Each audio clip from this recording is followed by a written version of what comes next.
జై శ్రీరామ్. అందరికీ నమస్తే అండి. నేను మీ గోదావరి ఆడపడుచుని.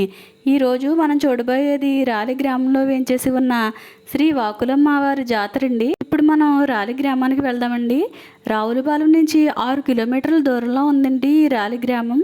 ఇప్పుడు మీరు చూస్తున్నది రాల్ రోడ్లో ఉన్న దుర్గమ్మ గుడి అండి. దుర్గమ్మ గుడి దగ్గర ఇక్కడ నాగమ్మ గుడి కూడా ఉందండి. అలాగే ఇక్కడ ఒక పుట్ట కూడా ఉందండి. చెట్టు మొదట్లో పుట్ట కింద సుబ్రహ్మణ్యేశ్వర స్వామి వారు ఉన్నారండి. ఇక్కడ ఉన్న ఈ జంట నాగులేనండి సుబ్రహ్మణ్యేశ్వర స్వామి వారు. అలాగే కొంచెం ఎదరికెళ్ళగానే ఇంకో రావి చెట్టు మొదట్లో లక్ష్మీనారాయణలు ఏర్పాటు చేశారండి. ఈ లక్ష్మీనారాయణకి నమస్కరించుకుని అప్పుడు మనం దుర్గమ్మ గుడి దగ్గరికి వెళ్దామండి. మీకు ఇంతకు ముందు చెప్పాను కదండి, ఈ గోదావరి జిల్లాల్లో గుళ్ళు ఎక్కువ శాతం ఈ పచ్చని చెట్ల మధ్యలోనే కనిపిస్తాయండి. ఇప్పుడు మనం చూస్తున్నది నాగమల్లి చెట్టు అండి. ఈ పుష్పం అంటే ఈశ్వరునికి ఎంతో ప్రీతికరం అండి. ఇప్పుడు మనం దుర్గామాత గుడికి వెళ్దామండి. చూస్తున్నారా, గుడి పైన ఎంతో అందంగా దుర్గామాత కనిపిస్తున్నారు. అలాగే ఈ గుడిలోకి వెళ్ళే ద్వారం చూసారా, సింహం నోరు తెరిచినట్టుగా ఎలా ఉందో. నిజంగా ఇక్కడ సింహం కూర్చున్నట్టుగా కనిపిస్తుంది కదండి. ఇక్కడ బయట కనిపిస్తున్న అమ్మవారి దగ్గర కొబ్బరికాయ కొట్టి అప్పుడు లోపలికి తీసుకెళ్ళాలండి. అలాగే గుడికి ఎదురుగానే ఒక త్రిశూలం కూడా ఉందండి. ఈ గుడి ప్రత్యేకత ఏంటంటే అమ్మవారి గుడి పైన గోపురం లేదండి, అమ్మవారే ఉన్నారండి. అలాగే ఇప్పుడు మనం అమ్మవారి గుడిలోకి వెళ్తున్నామండి. నిజంగానే సింహం నోట్లోకి వెళ్ళినట్టుగా అనిపిస్తుందండి. ఆ పళ్ళు అవి నిజంగా సింహం నోరులాగే ఉందండి. ఇప్పుడు మనం గుడి లోపలికి వెళ్తున్నామండి. ఈ గుడి లోపల అమ్మవారు చూసారా ఎంతో చక్కగా ఉన్నారు. ఈ చుట్టుపక్కల వారందరూ కూడా ప్రతి శుక్రవారం ఈ అమ్మవారి దర్శనానికి వస్తూ ఉంటారండి. ఎందుకంటే ఈ అమ్మవారి దగ్గర అనుకున్న కోరికలు నెరవేర్తాయండి. అందుకని చెప్పి రాయల్ రోడ్ దుర్గమ్మ అని ఈ అమ్మవారికి పేరు పెట్టారండి. ఎక్కువ శాతం ప్రతి శుక్రవారం కూడా ఆడవారందరూ ఈ అమ్మవారిని దర్శించి తరిస్తారండి. ఈ అమ్మవారిని చూస్తుంటే మనల్ని చూసి నవ్వుతున్నట్టుగా అనిపిస్తారండి. అంత అందంగా ఉంటారు ఈ అమ్మవారు. ఇప్పుడు ఈ అమ్మవారి దర్శనం అయిందండి. ఇప్పుడు మనం ముందుకు వెళ్దామండి. ఇక్కడ కాలువ దాటగానే ఒక పెద్ద వీరాంజనేయ స్వామి గుడి ఈ మధ్యనే కట్టారండి. చూస్తున్నారా, పచ్చని కొబ్బరి చెట్ల మధ్యలో వీరాంజనేయ స్వామి ఎంత అందంగా ఉన్నారోనండి. ఇప్పుడు మనం గుడి లోపలికి వెళ్దామండి. చూస్తున్నారా, గుడి ప్రహారీల మీద కూడా వీరాంజనేయ స్వామి వారే ఉన్నారండి. ఇక్కడ ఇరువైపులా గరుత్మంతుడు ఇంకా జాంబవంతుడు ఉన్నారండి. అలాగే లోపలికి వెళ్ళగానే వినాయకుడు ఇంకా సుబ్రహ్మణ్యేశ్వర స్వామి వారు ఉన్నారండి.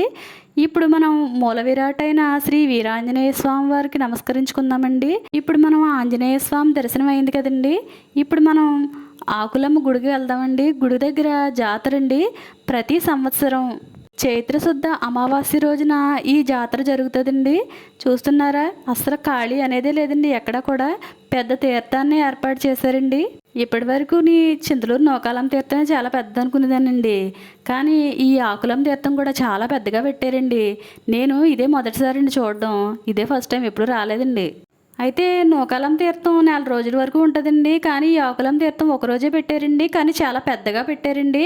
చింతలూరు నూకాలం తీర్థంలో ఎన్ని రకాలైతే ఉన్నాయో అవన్నీ కూడా ఇక్కడ ఉన్నాయండి. మొత్తం చూసారా, మనం తీర్థం చూసాం కదండి, ఆ తీర్థంలో ఏమున్నాయి అన్నీ ఉన్నాయండి ఇక్కడ కూడాని.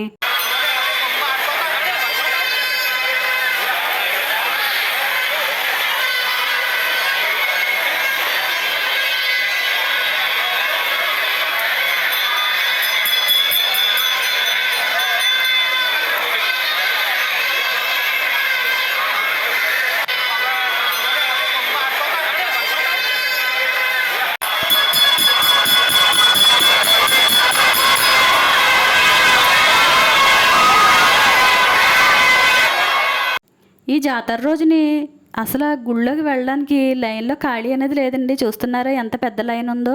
ఈ లైన్లో నుంచుంటే కనీసం 3 గంటలన్నా పడుతుందండి అమ్మవారి గుళ్ళోకి వెళ్ళడానికి. అందుకని చెప్పి ఆ లైన్లో నుంచోలేక నేనైతే ఆ తర్వాత రోజు ఉదయాన్నే వెళ్ళానండి అమ్మవారి దర్శనానికి. అసలు ఎక్కడా కూడా ఖాళీ అనేది కనిపించలేదండి నాకు, అంత జనం అండి బాబు.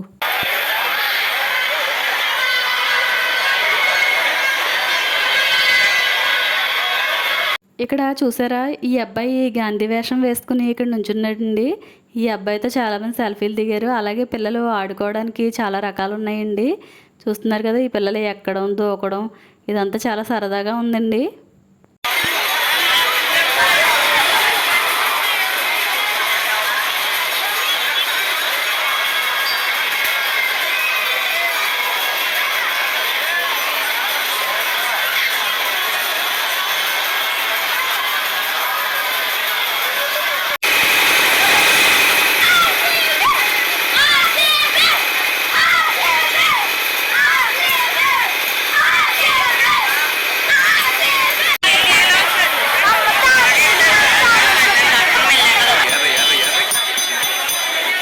ఇక్కడ పట్టీలు చూసారా, ఈ పట్టీలు 50 రూపాయలండి జత. చాలా బాగున్నాయి కదండి.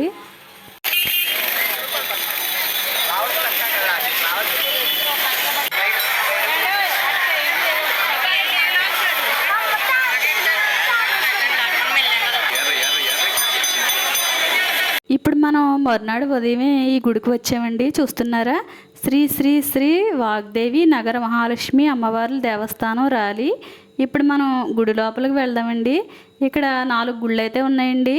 నిన్న రాత్రి ఈ లైన్ అంతా కూడా జనమేనండి. నేను మరునాడు ఉదయమే వచ్చిన మనల్ని ఎంత ఖాళీగా ఉందండి. ఇప్పుడు మనం చూసేది శ్రీ ఆకులమ్మ అమ్మవారండి. చూస్తున్నారా, గుడిని ఎంతో అందంగా డెకరేట్ చేశారు కదండి. ఎంతో చక్కగా ఉన్నారు ఈ అమ్మవారు. ఈ అమ్మవారి గుడిలో 2 వైపులా కూడా గరగలు ఉన్నాయి. చూసారా ఎంత అందంగా డెకరేట్ చేశారో ఈ గరగలను కూడాని. ఈ అమ్మవారిని మీరు కూడా దర్శించి తరించండి. ఈ గుడిలో 4 దేవతలు ఉంటారని చెప్పాను కదండి. ఇప్పుడు మనం మొదటగా చూసేది ఆకులమ్మ అమ్మవారండి. ఈ ఆకులమ్మ అమ్మవారు గుడి పక్కనే శ్రీ మహాలక్ష్మి అమ్మవారు, ఇంకా నగర అమ్మవారు, ఇంకా ముత్యాలమ్మ అమ్మవారు ఉంటారండి.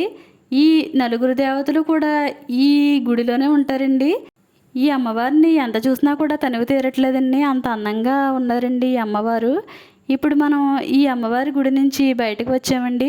చూస్తున్నారా, శ్రీ మహాలక్ష్మి అమ్మవారి గుడి అండి ఇది. ఇక్కడ శ్రీ మహాలక్ష్మి అమ్మవారు వేంచేసి ఉన్నారండి. ఈ అమ్మవారి గుడి కూడా ఎంతో చక్కగా పువ్వులతో అలంకరించారండి. ఈ అమ్మవారికి కూడా నమస్కారం చేసుకుందామండి.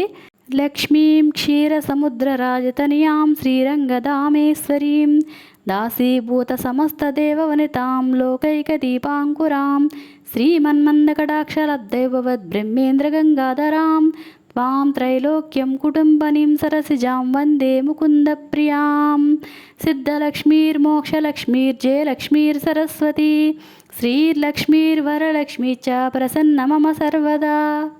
ఇప్పుడు మనం చూడబోతోంది నగరమ్మ అమ్మవారు. ఈ అమ్మవారి గుడి కూడా పువ్వులతో అందంగా అలంకరించారండి. ఇక్కడ కూడా ఒక గరగ ఉందండి. ఈ గరగను కూడా చాలా చక్కగా అలంకరించారు. ఈ అమ్మవారికి కూడా నమస్కారం చేసుకుని తర్వాత ముత్యాలమ్మ అమ్మవారిని దర్శనం చేసుకుందామండి. ఇప్పుడు మనం చూడబోయేది శ్రీ ముత్యాలమ్మ అమ్మవారండి. చూస్తున్నారా, ఈ ముత్యాలమ్మ అమ్మవారికి కూడా మనం నమస్కారం చేసుకుందామండి. ఆత్రేయపురం మండలం రాలి గ్రామంలో వేంచేసి ఉన్న శ్రీ వాగ్దేవి నగర మహాలక్ష్మి అమ్మవార్ల దర్శనం మనందరం చేసుకున్నాం కదండి. ఈ వీడియో మీ అందరికీ నచ్చింది అనుకుంటున్నానండి. మీకు నచ్చితే తప్పకుండా లైక్ చేయండి. అలాగే ఇంకా సబ్స్క్రైబ్ చేసుకోకపోతే తప్పకుండా సబ్స్క్రైబ్ కూడా చేసుకోండి. ఇలాంటి మరెన్నో మంచి వీడియోలు మీ ముందుకు తీసుకొస్తానండి. ఈ ఆకులమ్మ జాతరలో భాగంగా రాత్రి ఒక కుండలో మజ్జిగను పోసి ఆ మజ్జిగను ఊరంతా కూడా ఇలా వేపాకుతో జిమ్ముకుంటూ వస్తారండి. చూస్తున్నారా, దీనిలో మజ్జిగ ఉంది, అలాగే వేపాకులు కూడా కనిపిస్తున్నాయి. దీనికి కూడా నమస్కారం చేసుకుందామండి. మార్చి నెల మొదలుకుని జూలై నెల వరకు కూడా ఎక్కువ శాతం గ్రామ దేవతలందరికీ కూడా జాతరలు చేస్తూ ఉంటారండి ఈ గోదావరి జిల్లాల్లో. నాకు వీలైనంత వరకు ఈ జాతరలన్నింటినీ కూడా మీ ముందుకు తీసుకొస్తానండి. జై శ్రీరామ్.